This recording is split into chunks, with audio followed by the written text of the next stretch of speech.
Hello, gorgeous Taurus family. I'm sending you so much love. I know it has been a really powerful 2019, and I'm very excited to be sitting with you for the December 2019 reading, the last month of this decade, even though, that's all symbolic. It's kind of a profound time, and honestly, the way that the transits are working with you is quite beautiful. There is a lot of revolution afoot in your sign, as I know you all are all well aware. But the thing that's going on with you is there's a ton of action in earth houses or in earth signs. Obviously you all have Uranus with you, but we also have all this movement in Capricorn.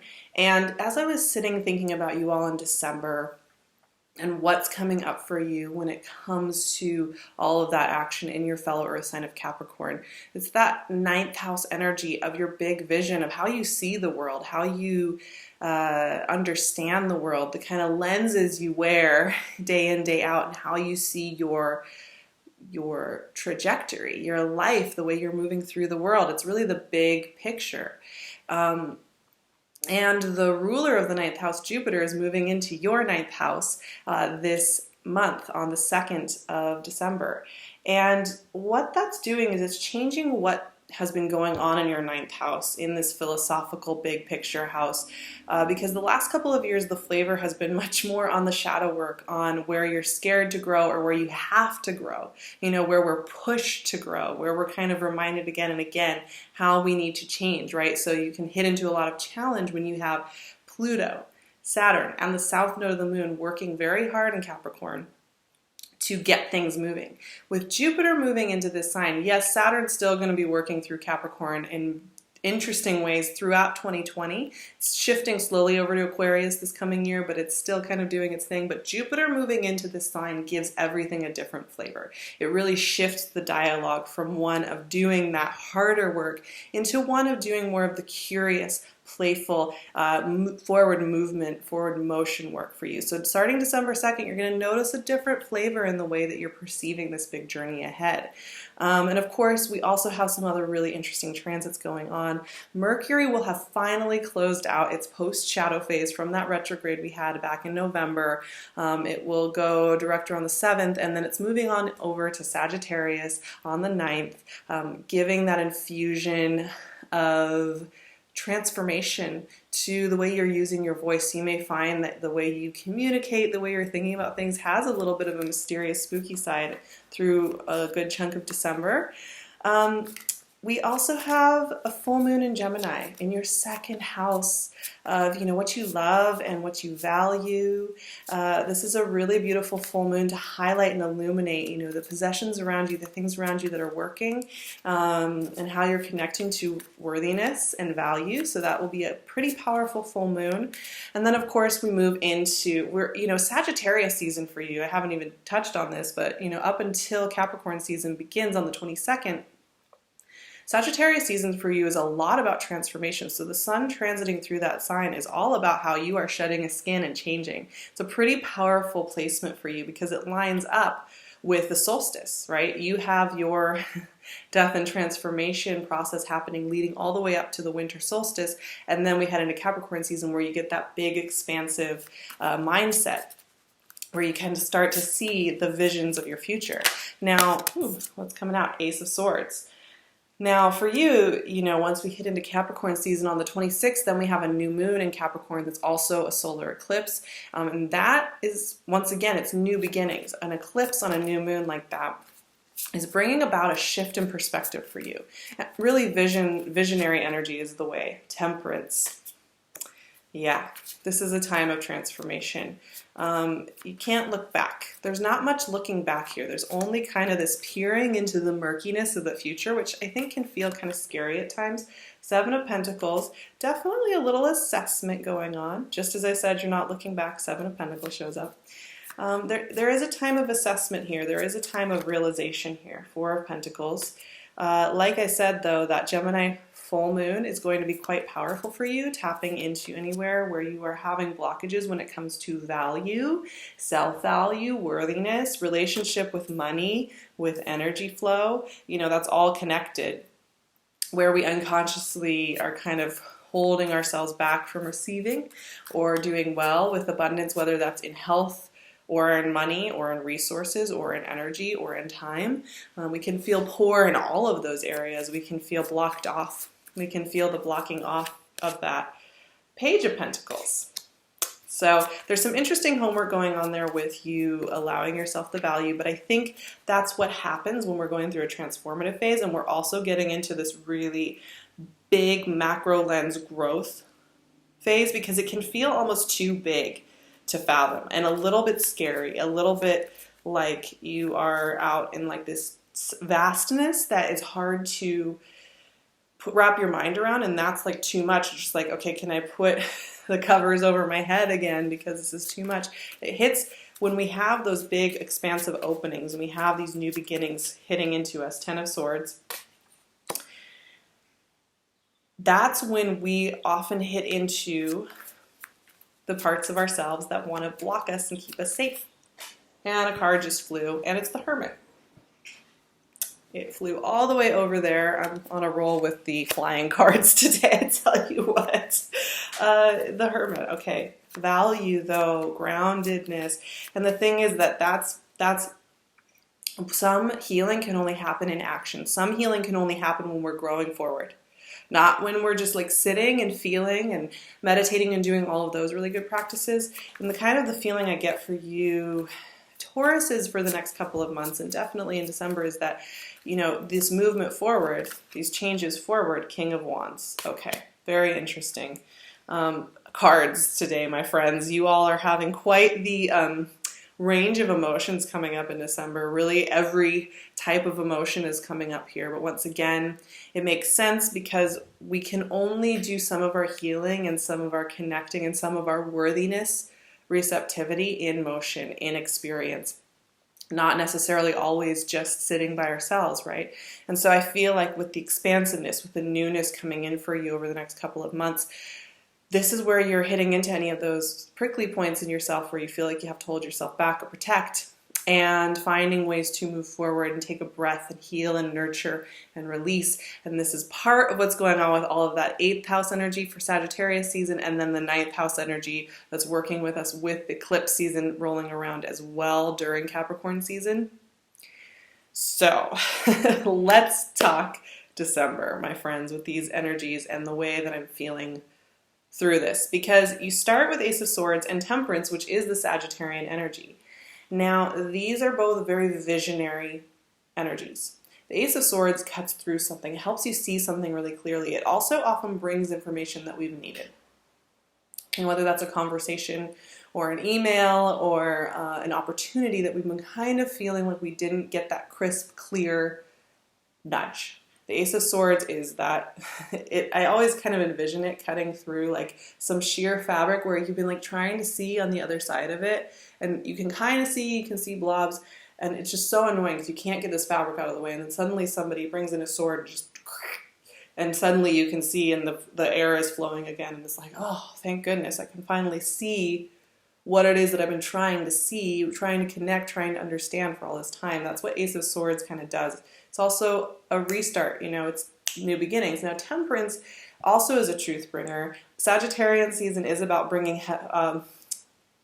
big, bold truths to the table, and Temperance is tied to that energy, to the Sagittarian energy. But Temperance is also about balance, harmonizing, finding greater balance and nurturing. And now the thing with this is that I feel, Taurus, is that you've been kind of out of balance. You've been putting too much energy in one sector. You know, whether that be overworking or over-investing in a certain friendships or relationships, wherever it is where you feel like you've been putting a little too much energy and it's starting to wear you down, Temperance is inviting you here to kind of listen into where you can tweak. This doesn't have to be about like gigantic revolutions. It doesn't have to be about burning something down. Temperance often invites us to just temper. Temper our relationship to something. Make it into a new material. Take 2 steps back. Or take a step forward. For some of you, maybe it's about taking a step forward when you've been holding yourself back from something you know you want to do or experience or try.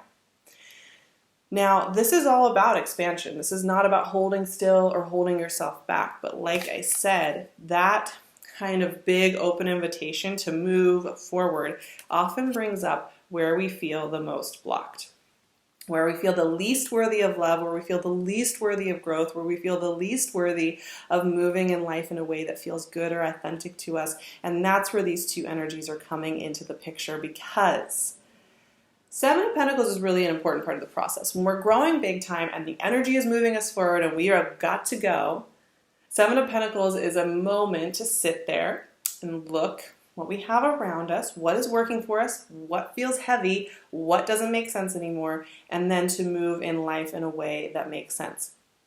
And that is what Seven of Pentacles does, but it can also kind of capture us a little bit and hold us in uncomfortable places.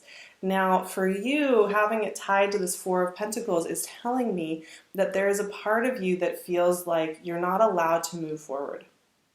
The resources won't be there, the love won't be there, the new paths won't be there, the next opportunity won't be there if you let go of this thing over here, if you let go of this mindset over here, or this person, or this job that you don't really like at all, or this lifestyle, or this place, or whatever it is. It can be anything from a very subtle, energetic, mental process to something quite substantial and physical. If I let go of it, there won't be anything after this. And that's one of those illusions we create because our conscious minds are not really capable of fathoming this world, this universe. I mean, we really aren't capable of fathoming the millions of little pathways in a day, the millions of people, the billions of people, the billions of circuits that we can click into. And so, we are only just working with what we've been able to incorporate as a storyline. So these cards right here are about crumbling that structure that says this is all that you're ever going to have. This is all that you're ever going to be worthy of. This is all that you're going to allow into your life. This is all that's going to ever happen. There's no way there's something else ahead, right? And partially, this is really interesting for you all. There's around the December 11th and 12th could be really powerful days for you Tauruses out there. So kind of keep an eye on yourself around this time, because on the 11th, Venus and Saturn are conjunct in Capricorn. So Venus is your ruling planet, as I'm sure you're well aware, and it's conjunct Saturn, which is a planet of restriction and a planet of structure, and they're conjunct in Capricorn, which is also about structure and building from the root system, and for you, it's also about your big vision. So you may be finding that, your Venus is hitting into where you restrict, and there being a really intense dialogue there to help you release. And that's also right before the full moon in Gemini, which is in your second house of value. So those 2 days could really be powerful for you in breaking through anywhere where you feel blocked, anywhere where you feel resistance to growth, or where you feel an unworthiness. So those are big themes that could come up. So with that Seven of Pentacles, Four of Pentacles energy, just keep that in mind. Now here's the thing. You look at the next two cards, even the next three cards. And what I see here, Page of Pentacles comes right in and brings opportunity, brings new resources. Quite simply, he's the page that you want to have around when you want a new job opportunity, when you want a new infusion of money or creativity or information. He's like, here you go. How's that feel? Is that good? But here's the deal. He kind of comes with a deal, which is this. Here's your path forward. But what you're going to need to do is you're going to need to be okay with the part of you that has died, with the part of you that has gone through some tumult, that has chosen differently in the past, that has done all the experience. You're going to have to come to peace with that version of yourself that's dying, and you're going to need to listen into your ancient wisdom, your old voice. The Hermit is about the elder within us. The one that has seen and watched life for a long time and understands the mechanism and the simplicity of it. And you have to listen in for this voice. This voice is much wiser and much more primordial than a lot of these other surfacey cards about value and worth and allowing, right? this voice kind of comes through and gives us those concise, very clear instructions for what's next. And the Hermit here is saying, love and embrace your whole story. Love and embrace everything you've done this year and all the ups and downs you've had and all the fear you've even had about how you're moving forward. Embrace it all, love it all, nurture it all. That's the only way forward. It's not a way back, actually. Embracing all of that doesn't take you back. It doesn't put you in reverse. What it does is it projects you forward into this visionary energy. And King of Wands, yes, maybe some of you are dealing with a fire sign, sure. You've got some fire energy here, you got Temperance, you got King of Wands.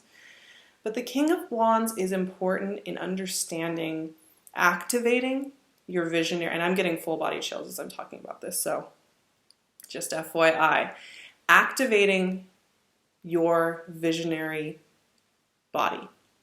It's about taking space. It's about owning your initiating energy. It is about owning who you are becoming and really taking all of that space for yourself. And King of Wands is very clear on setting his sights on what feels good to him and has no question that's what he's going to get, right?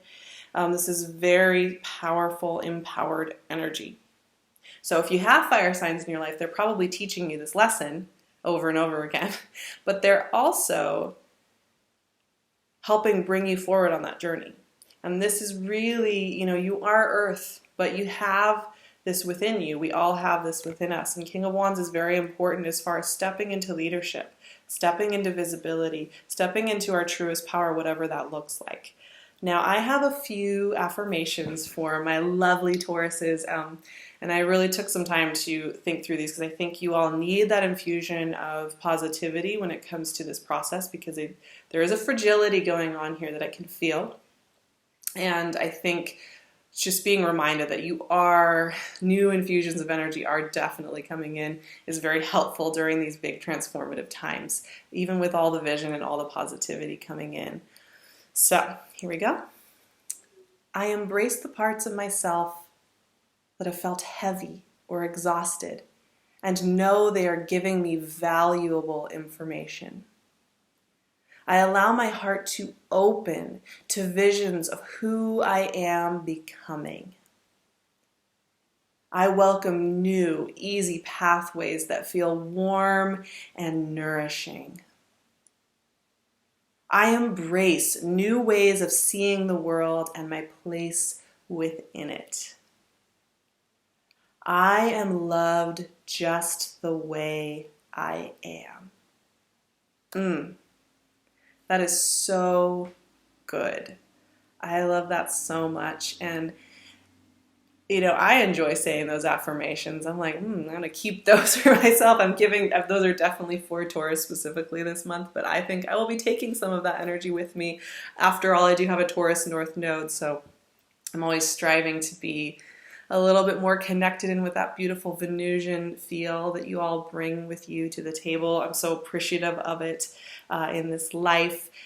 So if you're interested in that Jupiter transit going through Capricorn for the coming year, I did a video for that on my Patreon. I would love it if you joined me over there. We have such a great time. I'm always adding new content every week, including the weekly astro write-ups and, of course, this Jupiter transit and all these new transits. I'm going to be adding a lot for the year ahead coming up in 2020 and how to work with all the energy for that. So there's going to be a lot of great extras for the Patreon moving forward into the new year and tools to get you set up and connected with this new energy and all the new things that are coming with the new year. So for those of you who have joined me, thank you so much. For those of you who are thinking about it, I would love to see you over there. You can, of course, find me on Instagram at Sarah Verba as well. I would love to see you there.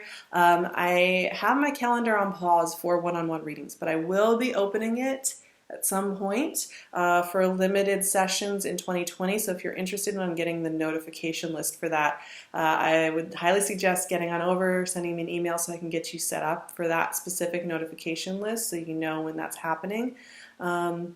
And of course, I'm wearing PinkLune, tourmaline, oh yeah, moonstone. She's always working on some beautiful things. A fellow Taurus, hi Tiffany.